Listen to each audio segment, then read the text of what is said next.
Mother Teresa.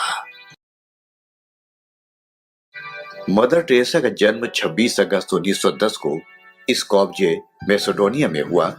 उनके पिता Nicola बोयाजू एक साधारण व्यवसायी थे। मदर टेरेसा का वास्तविक नाम एग्नेस गोंझा बोयाजिजू था। अल्बेनियन भाषा में गोंझा का अर्थ फूल की कली होता है। जब वो मात्र 8 साल की थीं तभी उनके पिता परलोक सिधार गए, जिसके बाद उनके लालन पालन की सारी जिम्मेदारी उनकी माता डाना बोयाजू के ऊपर आ गई।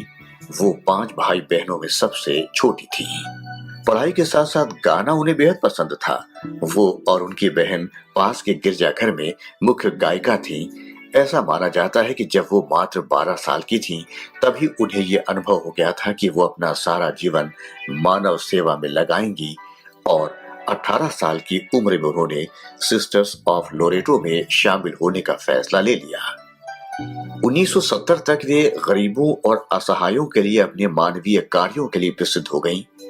मैल्कोम बुगेरिस के कई वृत्तचित्र और पुस्तक जैसे समथिंग ब्यूटीफुल फॉर गॉड में उनका उल्लेख किया गया।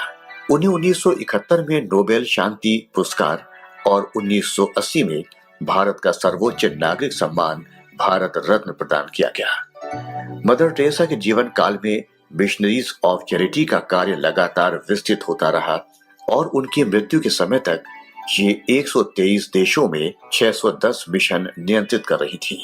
इसमें HIV, एड्स, कुष्ठ और तपेदिक के रोगियों के लिए धर्मशालाएं और घर शामिल थे और साथ ही बच्चों और परिवार के लिए परामर्श कार्यक्रम, अनाथालय और विद्यालय भी थे। 1928 में केवल 18 साल की उम्र में उन्होंने लोरेटो बहनों के साथ रहने के लिए घर छोड़ दिया था। वहीं मदर टेरेसा ईसाई धर्म प्रचारक बनने की राह में चल पड़ी। सन 1929 में मदर टेरेसा भारत आईं और दार्जिलिंग में उन्होंने शिक्षा ग्रहण की। वहीं हिमालय की पहाड़ियों के पास सेंट टेरेसा स्कूल में वे बंगाली सीखती थीं और वहां बच्चों को पढ़ाती थीं। 24 मई 1931 को उन्हें पहली बार सन्यासिनी की पदवी मिली थी और इसके बाद उन्होंने अपना मूल नाम बदलकर टेरेसा रखा था। मदर टेरेसा एक रोमन कैथोलिक सन्यासिनी थी, जिन्होंने अपने जीवन को गरीबों और जरूरतमंदों की सहायता करने में व्यतीत किया। उन्होंने अपनी जिंदगी का ज्यादातर समय कलचुता में ही बिताया, जहां उन्होंने कई समाजसेवी संस्थाओं की स्थापना की थी। 1979 में ही टेरेसा को नोबेल शांति पुरस्कार से सम्मानित किया गया था और तभी से वो काफी लोकप्रिय बन गई। उनका भगवान में बहुत भरोसा था। उनके पास बहुत पैसा या संपत्ति नहीं थी, लेकिन उनके पास एकाग्रता, विश्वास, भरोसा और ऊर्जा थी जो खुशी से उन्हें गरीब लोगों की मदद करने में सहायता करती थी। निर्धनों की देखभाल के लिए सड़कों पर लंबी दूरी वो नंगे पैर चलकर तय करती थीं। भारत आकर उन्होंने दीन दुखियों और सामाजिक तिरस्कार से जूझते हुए लोगों को एक मां का सच्चा प्यार दिया। कोढ़ी, अपाहिज, वृद्ध और गरीब बच्चों के लिए मदर टेरेसा ईश्वर का प्रतिरूप बनी। जिन कोढ़ियों के शरीर से मवाद रिश्ता था, घावों पर मक्खियां भिनभिनाती थीं, जो नित्य प्रति मृत्यु की अभिलाषा में जीवित थे, जिन्हें समाज ने तिरस्कृत किया, उनके समीप से गुजरना भी आम आदमी के लिए दुष्कर था। परंतु मदर टेरेसा साधारण संसारी नहीं थी। उन्होंने उन कोढ़ियों को न सिर्फ छुआ बल्कि उनकी सेवा शुश्रूषा भी की। मदर टेरेसा का एक ही धर्म था, मानव सेवा।